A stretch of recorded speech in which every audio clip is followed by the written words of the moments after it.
the past, we have a certain experience na hanggang ngayon dala-dala natin. Merong isang moment na napalo ka, nasinturon ka, tapos hindi mo makalimutan, may sinabi yung nanay at tatay mo, dala mo pa rin. So meaning, you are still living in the past. Kaya ka tinitrigger dun sa past para mag-surrender ka na, tingnan nga natin paano ka magre-react sa same triggers. Because the self-image or identity produces what we call an internal script. Ano laman ng script? Words, certain languages, merong tone. Now this story, ano ang merong sa kwento?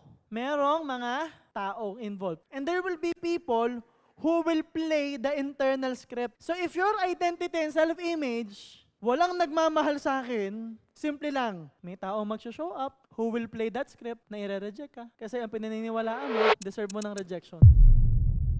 Tapos magugulat ka, inalis mo na yung taong nakaka-trigger sa'yo. Ito problema. Sir MJ, may pumalit eh. Kasi nga, hindi pa rin nagbabago yung script at story. It's the same script, it's the same story. Kahit palitan mo yung tao, someone else will play that story.